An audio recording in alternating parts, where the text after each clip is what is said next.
be water, my friend.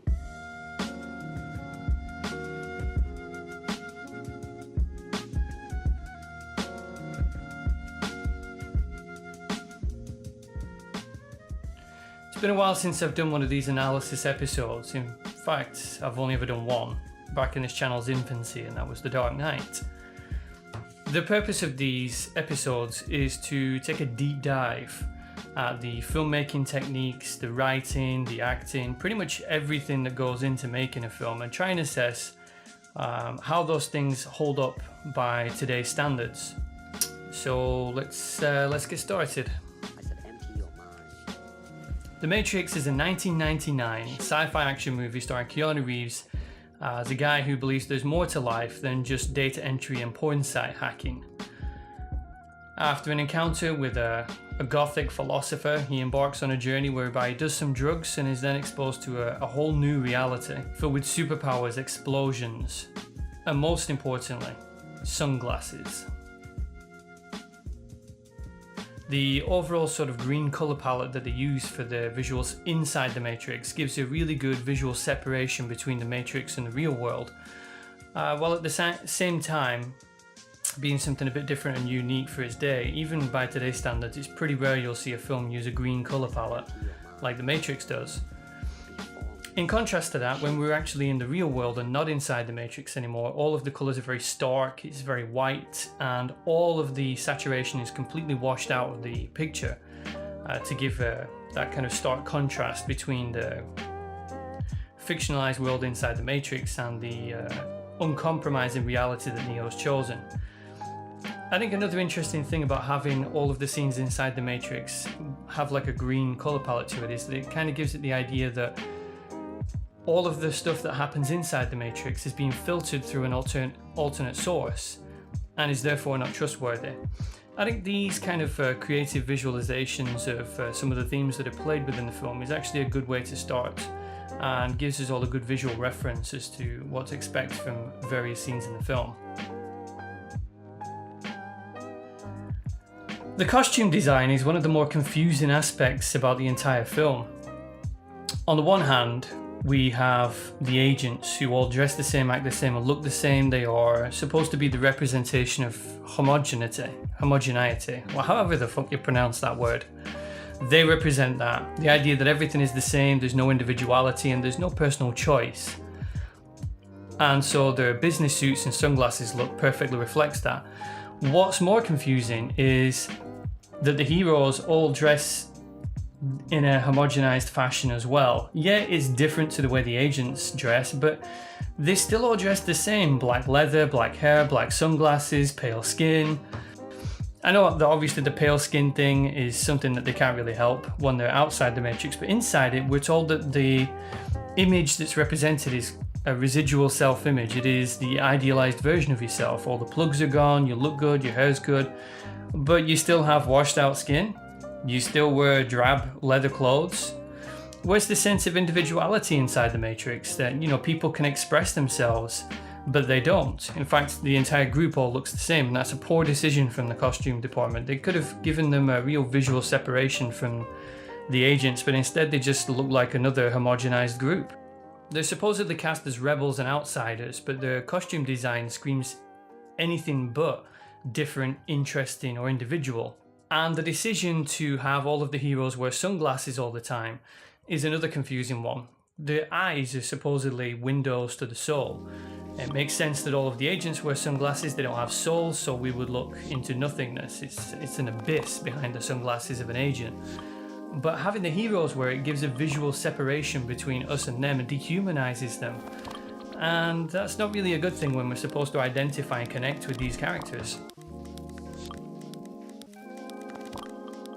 Moving on to set design, we've got a similar problem.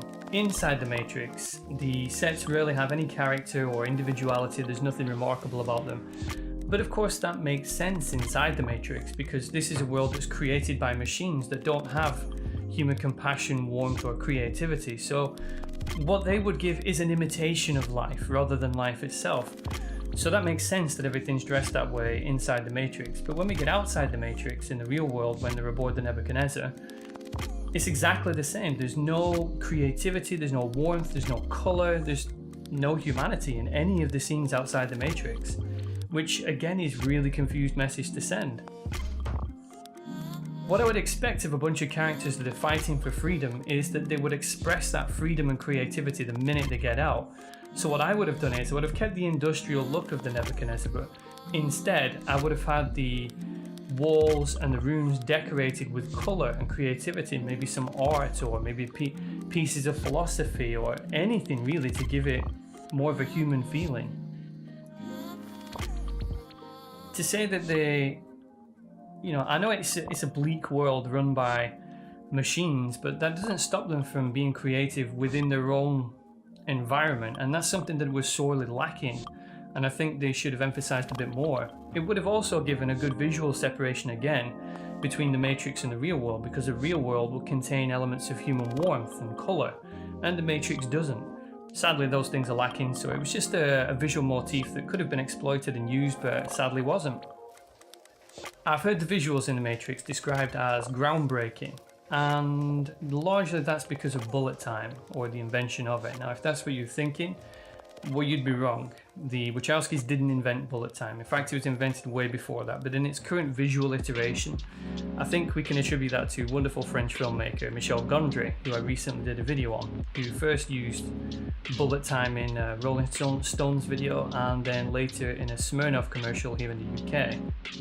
The Wachowskis really just popularized it, and so I've got to give them credit where it's due. They did bring it to mass cinema, and it is a visual staple of The Matrix. It's become so synonymous with The Matrix now that when everyone talks about bullet time, they usually mention The Matrix in the same breath. And I think this means that it gives the film a unique visual look. Even if you don't particularly like it, it is something that you can say is unique and identifiable with The Matrix, so there should be some credit given to that area. Aside from bullet time, the rest of the visuals haven't aged all that well in my opinion. The small uses of CGI look very dated, but that's kind of understandable. CGI was pretty much in its infancy throughout the 90s, so I'm not going to be too critical on that, because even today some CGI looks shit, so it's a tricky boundary to walk when you're doing CGI. Unless you're ILM or any of the other big studios, you're probably going to do a bad job. The fight choreography and action choreography is something that I think is a bit disappointing. I felt so at the time, and I still think so looking back on it now. The fight scenes are always choreographed so that it seems as though each and every punch or blow is aimed at a part of the body that wouldn't really cause that much damage. It's aimed at shoulders, at upper arms, it's aimed at, really inconsequential areas. It's never aimed at somewhere that would be really damaging, which is what I would expect of people with the supposed level of martial arts training that they have. They don't really utilize it much. In fact, all of the martial arts that you see is pretty much style over substance. There's no real practicality to any of the moves that they use. It's all done to look cool rather than be effective, and it's certainly nowhere near the gold standard of martial arts and fight choreography that you can see in films like Ong Bak or The Warrior King. I'm not really sure if this is a problem with the choreography, or maybe it's a problem with the actors. Maybe they couldn't execute the kind of choreography that they originally intended on creating. Either way, it's something that looks visually uncompelling, and I find the fight scenes to be very unconvincing because of the fact that all of the blows don't really look like they're aiming to hurt. They're aiming to look stylish and to be choreographed. And on some occasions, the moves just look plain stupid. Yeah, nobody's going to use that move in a fight. Secondly, we can talk about some of the action scenes. Not all, I won't be hypercritical here, but in some of the action scenes, the characters make maneuvers which even the Power Rangers would look disapprovingly on and think that it was stupid and pointless. In particular, the showcase gunfight scene at the end of the movie with Neo and Trinity breaking into the building that's holding Morpheus. We can see a couple of examples of moves that really have no purpose. Aside from attempting to look stylish and cool, they are totally useless. Like this cartwheel move, completely pointless. There's no way you can aim a gun while you're doing a cartwheel, even if you do have superpowers. And even if you were, why not just shoot them? It's far more effective. The purpose is to get the job done here. It's not to look cool while you kick ass. That should be a concept. That should just be a secondary thing. It should be kick ass first, look cool second. But this film takes the opposite approach, and we quite often see them trying to look cool first and kicking ass second. And then for this scene right at the very end, when Neo rescued Morpheus from the helicopter, I swear when I saw this in the cinema, I played the A-Team theme tune in my head, because Neo manages to decimate the entire fucking room and not even hit Morpheus with a single bullet. That's the kind of shit that we saw in the A-Team, and it's definitely not the kind of stuff I expect in big budget Hollywood blockbusters. In fact, it's exactly the kind of thing that I would expect to see in a parody of a big budget blockbuster. So, personal taste, some people think it looks cool, but to me, it's just not convincing. You know what, I really like the shooting style of this film. I didn't expect that I would, because I've been critical in other areas. But looking back on it, it's pretty clear that the Wachowskis are very technically adept directors. I love the way that they shoot the entire movie. There's a wide variety of different shot styles used. And I think it really showcases their abilities to direct and shoot scenes. It's something that I really enjoy. And it's something that I think that the Wachowskis they're kicking the shit out of modern cinema with the techniques that they use in this film. Modern cinema is filled with lots of extreme close-ups, lots of fast editing in order to try and make shots more dynamic, or in some cases like Christopher Nolan, it's to hide the fact that their action choreography is not that good. But the Wachowskis don't do that. I really enjoyed the fact that they used a lot of wide or mid shots so that we can actually see the action choreography that's taking place. Even if I'm not all that fond of the action, I'm still glad that I could see it. And the Wachowskis managed to shoot all of this beautifully. And that brings me to the second thing that the Wachowskis and their editor do really well in this film, and that is editing. There's a lot of really creative transitions that are used.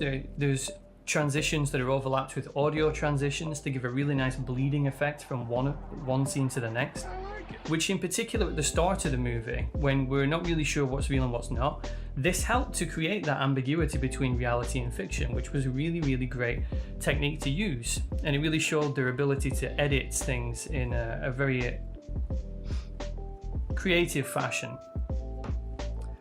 In addition to that, like I said, they don't rely on the use of fast editing or close-ups or jump cuts very often. They rely largely on trying to maintain the pace of a scene really well. And I always say that if you watch the film and you felt like it was really well paced, you can usually thank a very good editor, because it's their job to create visual pace with the editing. And The Matrix is a prime example of perfect pacing through editing. Editors take note. If you want to know how to pace your film really well, just watch The Matrix. It's paced perfectly well through its editing. Okay, so I should give a bit of a disclaimer now. I'm going to talk about the sound and music, but in all honesty, my knowledge of sound is limited. I'm still learning, and so really take this with a grain of salt if you don't take the whole thing with a grain of salt. The music for this film comes across in two ways: bland or funny, neither of which you want for a philosophy-heavy sci-fi action film like The Matrix. A lot of the time in the action scenes, the score that's used I find personally quite funny, and I actually use the score for the Matrix action scenes when I want to mock another film's action scenes. So that's not really a good thing. Aside from the action scenes, the scenes where we've just got characters talking, where we should have ambient music or maybe some emotional music for some of the bigger scenes. Whew, I talked a bit too much there, too fast. Anyway, the music outside of the action scenes is so bland that I can't even remember any of it, which is definitely not the mark you want to make with your music. So I'm really sorry to whoever it is that composed the score, but I just don't feel like you did a great job. The sound design, however, is an area that The Matrix does excel in. I think all of the sound design was done incredibly well. It's all mixed really well, and there's a lot of really interesting sound mixing and sound design that has really helped to give a deeper, more rich feeling to a lot of elements of the film. In particular, the fight scenes, which you just heard me criticize, and they're legitimized a little bit more by the fact that the sound design team did a really great job on coming up with some good, deep, rich sound effects for those fight scenes. Performances. Normally I'd go actor by actor and discuss each actor individually. To be honest, I don't think that there is much to talk about with the performances in this film, so I'm just going to talk about the key players. So we'll start with Keanu Reeves as Neo. In all fairness, I don't think it's entirely his fault that his performance is a bit flat and vacant. This role came pretty early in his career when he was yet to really develop his acting the way that it is now. I think if you watch him in things like John Wick now or Knock Knock are two good examples of Keanu Reeves giving pretty decent performances and being able to demonstrate some range. In The Matrix, he doesn't. He brings that vacant surfer vibe to this role as well, which unfortunately makes his character come across as vacant and stupid in a lot of times, especially when you factor in the fact that he's always asking expositional questions. It's really not a good thing to do for your characters, and it's not entirely his fault because the character is written pretty flat and it is pretty dull, but I will say that he's very unconvincing throughout the film. In particular, this vacant surfer vibe that he has makes a lot of the kung fu action scenes to be very unconvincing. Although I should say that his physical performance is pretty good, and you can actually see the traces of the guy that would later become John Wick. Sadly, I just think that this particular role was too big for him at this stage in his career, and he just lacked the depth and range to be able to portray this convincingly and to help us as the audience connect with the character. And as such, I just find him very uncompelling. I don't lay the blame entirely at his feet, but it is partially at his feet. Carrie-Anne Moss takes a purposefully less dramatic and theatrical approach to her role. She plays it a lot more grounded and attempts to make it a bit more of a realistic role, and for the most part she does a good job. She portrays the elements of her character particularly well. She handles some of the dialogue pretty well. It's hard with this dialogue in particular, which we'll come to in the writing section, but she does a reasonably good job of dealing with her sometimes ropey and cliched dialogue without making it seem ropey and cliched, with the exception of some of her final scenes. She doesn't really get a character arc as such. She is the same at the start and end of the movie, so we can't really see any kind of range from her as a result of the fact that there's no dramatic arc for her to go through, which kind of makes her character and her performance uncompelling. But I won't say that it's bad, it's just not all that interesting, similar to Neo really. Lawrence Fishburne manages to give a pretty good, interesting and captivating performance as Morpheus. I kind of like most of his scenes, to be honest, even though he waffles a lot and he spends more time enunciating than he does developing his character. He's still pretty interesting and captivating and delivers a lot of that very expositional dialogue in a fashion that actually makes me not be that bothered that it's expositional, which is a credit to him and his performance. Hugo Weaving clearly enjoyed his time as Mr. Smith, as he was allowed to pretty much run right with the more theatrical aspects of his acting range, and for the most part it makes him very memorable and it makes him very entertaining, which is kind of funny because he's supposed to be the bad guy that isn't entertaining. He's supposed to be the machine with no character, and yet here he is, the character who shouldn't have character, who has plenty of it. In addition to that, he gets given a dramatic arc which is pretty interesting. He goes from being cog in the machine to being a free-thinking individual, which is, that's exactly what we should have seen Neo progress from and into, but instead it's what we see Agent Smith go through. It makes him interesting, it gives Hugo Weaving a lot of different ranges to go through, and he handles all of that really well. In my opinion, he is the most entertaining character in the film. The only area of his performance that is really lacking is his physical performance in the fight scenes. Maybe because of his limited mobility as an actor who's more focused on his dramatic range rather than his physical range. Perhaps it's something that he just simply couldn't do, but his character largely relies on very basic fight moves, which in itself is kind of a blessing in disguise, because he seemed to be a bit more limited with his physical range. It meant that they had to design choreography which was more practical, which came across a bit more convincingly than the more dramatic Wuxia style moves that we see earlier in the film. And finally, there's Joe Pantoliano as Cypher, which is the best character in the film. I'll come to his writing later because it is something I'm going to focus on quite a bit. But he is given the best character in the film. He is a character that has depth and quality, and he has quite a lot of range, and he has a pretty good arc to go through. And Joe Pantoliano manages to portray these things really well, but in a very human fashion. He's pretty much the only relatable character in the film, to be honest. I found myself connecting with Cypher far more than I did with any other character, and I think that's partly down to the fact that Joe Pantoliano manages to underplay his character really well. Instead of going over the top angry like he could have done, he plays it a bit more dejected and bitter, and that comes across in his performance and gives it quite a a deep quality that makes him quite engaging to watch.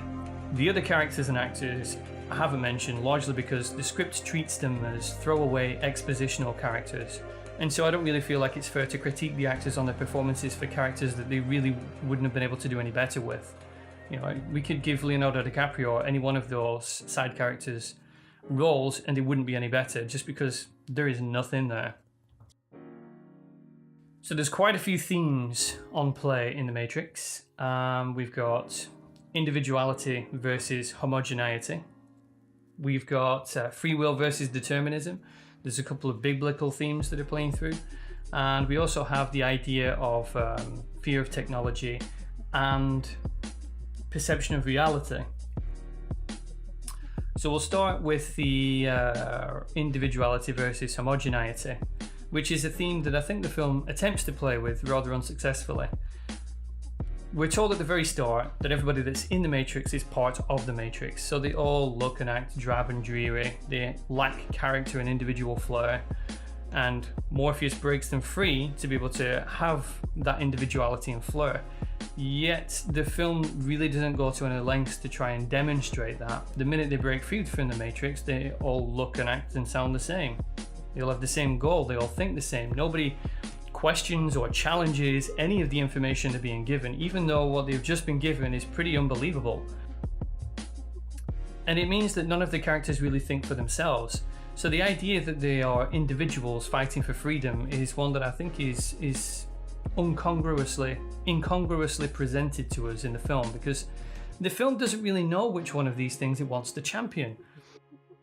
It kind of puts across the point that it wants to champion individuality as opposed to being part of the machine, but at the same time the eventual triumph for Neo is one for homogeneity instead of individuality, because instead of choosing things for himself and dressing himself the way he wants to and having his own beliefs and values, instead all of his beliefs and values are adopted from Morpheus and from the Oracle. And I know that he does challenge the Oracle a bit and doesn't really believe her, but in the end he does end up believing it, and the whole reason that he is the one is because he believes he's the one, because he's been told he's the one, so no free thinking there, which we'll come to in a second. But that real lack of individuality is something that I think is a confusing message from the film. The only character who does have any level of individuality is Cypher, who really does think for himself, really does choose for himself, and really does behave differently and in a more human fashion than everybody else does. Everybody else kind of feels like odd characters. They're not real people, they are invented creations. In fact, the idea that the film plays with about having residual self-image, I think, is reflected in the characters. These characters are idealized versions of people rather than real people, whereas Cypher, I think, represents what a real person would look like in the Matrix. The second thing we have is free will versus determinism. This is probably the secondary theme of the film. The film again wants to champion free will against determinism. Obviously, determinism is represented by the agents and the Matrix themselves, and the Matrix itself. Each human is born and bred to be a battery. Determinism. The Matrix itself is a method of guiding people to a particular destination. It's a form of determinism. And so when Morpheus breaks free from it and encourages other people to break free, he represents free will, or at least kinda does. So he encourages people to break free and choose for themselves, but then after that initial choice to reject the Matrix, he actively encourages them to blindly follow him or blindly follow the Oracle, another representation of determinism. So there are no real free thinkers with the exception of Cypher. So when Neo beats Agent Smith in the Matrix at the end of the movie, it's not really a victory for freedom and free will. It's actually a victory for determinism, because the only reason that Neo is the person who can defeat the Matrix is because he is the one. It would have been a far better writing choice, instead of having someone who is born to be the one who breaks the Matrix, to just have a character break free from that conditioning and that. You kind of the way they painted at the beginning, where Neo does question things and does break free, but then after that point never does again. Have him learn that he's going to be a person who can challenge the Matrix. In fact, never say there is one person who can break the Matrix. Why can't it be anyone? Anyone with the bravery and skill set to do it, which is two things that everybody can learn. It would have been just stronger from a writing perspective to have your character challenge things on their own, as opposed to having them challenge things because, oh, hey, this mystical lady with the cookies has told me that this is the way things are, so this must be the way things are. It's just not very compelling writing. And in addition to that, it confuses the message that it's trying to send about free will versus determinism, which is actually quite a heavy philosophical point to get into and an interesting one for a film like this to explore. Biblical references are pretty common in The Matrix. There's quite a lot of smaller, less overt ones, like number plates on various cars, which relate to various biblical passages. I'm not going to go through them all. If you're not interested in the Bible, then you won't care anyway. And if you are interested in the Bible, you probably spotted them before I did. But instead, we'll talk about what the biblical references are for. The most obvious biblical reference is, of course, Neo himself, who reflects the story of Christ, a man who is born into greatness and encourages people to think for themselves, kind of, and who, of course, was born to be that character, who is raised from the dead and leads a challenge to the current system, which is all things that was reflected in Jesus' story. Rather, The Matrix reflects Jesus' story. Now, none of these things are used to affect the plot or develop characters in any way. What these things are for is really to give us a schema which we're already familiar with, to help us characterize and place these characters and events without having to explain those things as well, because there's already way too much exposition. So they're not really used for anything other than to give us a point of reference of how the characters became what they are and where they're going to develop to. I will say that the use of religion and spirituality in this film is probably the reason why the previous two messages about free will and individuality were confused, because religion and spirituality encourages determinism. They're all about determinism. You don't control anything. A greater creator has already determined your outcome, or is determining your outcome as you go along. And obviously that's in complete contrast with what free will and individuality tell us.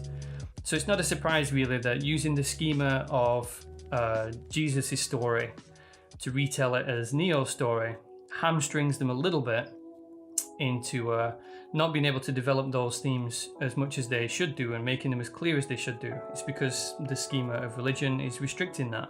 And finally, we have the references to Jean Baudrillard and his theory of the hyperreal.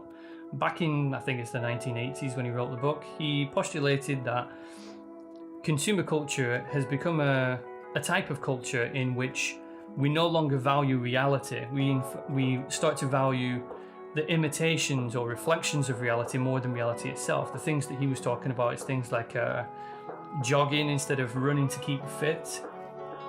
A couple of other things. You know, if you want to look at it, I don't want to go too deep into Baudrillard's philosophy because it's an extensive book. But if you want to look it up, I'll put a link in the description somewhere. But anyway, his theory of the hyperreal is one which I think is more relevant today than it was even when The Matrix was made, even though this was something that was rapidly developing back then.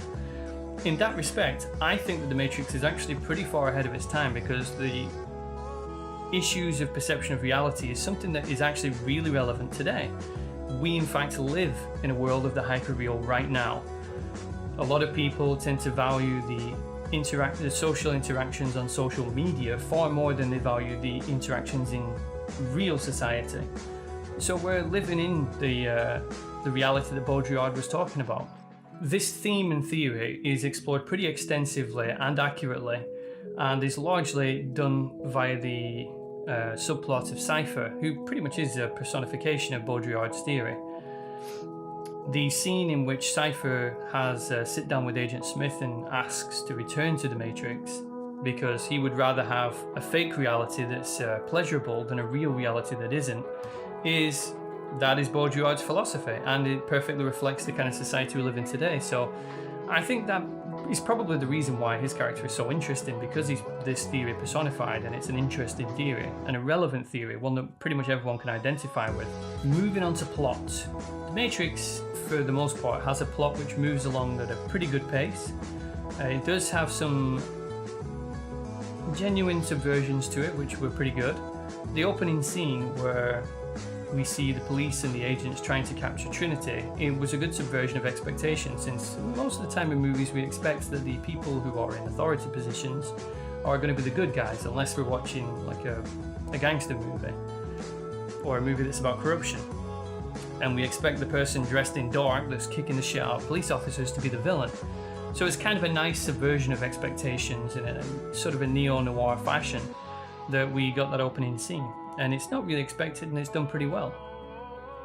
The mid-plot twist of Cypher becoming a villain and returning to the Matrix was something that was genuinely well hidden, genuinely well written.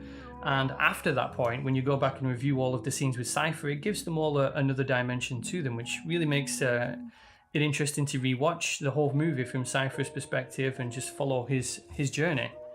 For the first 25 to 30 minutes, the film presents itself as a sort of a mind-bending mystery noir, and does a really good job of it. And in fact, there was a lot of times I couldn't tell which parts were reality and which parts were fiction. And I really enjoyed where the film was taking itself for the first 25 minutes. Once Neo is freed from the Matrix and he comes into the real world, it kind of becomes a lot more of a generic action film / superhero movie, and it doesn't really execute either of those two genres well enough. And I really feel like they should have stuck with the mystery noir that they started with. Characters in this movie are way for thin, and I'm really talking about pretty much all of them with the exception of Cypher and Agent Smith. None of them are developed particularly well. They're all pretty flat and one-dimensional and don't really have any depth. And I guess that's part of the reason why the actors struggle to get them across so much, is because, well, there's not really a lot to put across. At best, many of them serve as vehicles to simply spew massive amounts of expositional dialogue, which had my mind glazing over pretty often in the film, if I'm totally honest. I switched off quite a few times when the characters were interacting with each other. And when you look at a film like a Tarantino movie, for example, the parts when the characters interact with each other, those are the parts where you switch on, because he understands how to make interactions interesting, and I don't think the Wachowskis did. A lot of the not a lot, all of the protagonists have really murky motivations and values as well, which really makes it difficult to connect with them as characters on any kind of level. We know that they're the good guys because we're told that they are the good guys, but we don't really see any actions that we can identify with that would make us connect with them on a more human level. Agent Smith and Cypher, on the other hand, Agent Smith is a wonderfully interesting character because he is a character who is a machine, who is a simulation of life that actually, as the movie goes on, becomes more sentient and becomes more like life. Which is interesting because that's the journey that our hero should have been on, but instead it's the journey that the villain is on. And I kind of enjoyed the fact that the Wachowskis decided to twist that narrative and follow a villain throughout their journey instead. It makes him an interesting look at what consciousness is and what it means to be human. Because essentially what he's doing is developing into a human being. Even his, even his deplorable traits are human traits. They aren't the traits of a machine, which makes his journey very interesting. As I said before, Cypher is pretty much the personification of Baudrillard's philosophy, so it's not really a surprise that his character is the most deep and the most interesting and the most engaging, because, well, they've lifted his character aspects from a philosophy written 20 years before. But that shouldn't detract away from the fact that they've actually managed to integrate Baudrillard's philosophy into his character so well that I'll bet that you didn't even know that he was based on Baudrillard's philosophy until I told you in this video. But now that I've told you, you're going to go check it up and you're going to realize that I'm actually dead on. I think that his journey towards becoming an antagonist actually makes him a very relatable character as well. We should be rooting for Neo and Morpheus and Trinity, but in fact, I connected the most with Cypher because his character represents a real human being, a person who thinks for themselves, who isn't afraid to challenge what is told by Morpheus or by the Matrix, and a character who isn't afraid to make his own decisions for selfish reasons, which makes him human.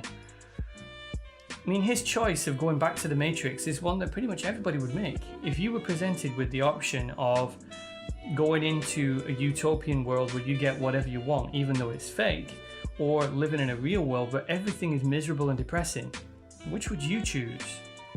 I think pretty much everybody would choose the option that it isn't a real reality at all. Trinity is presented as a kick-ass heroine who is independent and strong-willed in her own right, and it does stay that way largely up until we find out that the only reason she's doing anything is because she's hoping to find a new boyfriend. which kind of reduces her a little bit and makes her a less kick-ass heroine and more extreme Tinder user. She rarely makes any decisions for herself and largely does whatever Morpheus or Neo or the Oracle tells her to do, so her own agency is completely absent from pretty much about the 20-minute mark onwards, so it makes her a less compelling character. So let's talk about the dialogue. The dialogue borrows heavily from various philosophical sources, and as a result, it feels kind of clunky and ham-fisted in a lot of places, as the Wachowskis struggled really badly to integrate those ideas with modern dialogue. The end result is that they come across as more stereotypical kung fu master logic than genuine philosophical discussions. The occasions of intriguing dialogue are rare, but not insignificant. Morpheus' first real discussion with Neo when he explains about the Matrix and about reality itself is largely handled really well. It's written quite well, even though it is expositional dialogue, it's done in a fashion that makes it interesting. And again later when Agent Smith has a long monologue with Morpheus about his own rise to sentience, is something that's interesting and it's handled really well without coming across as cliche.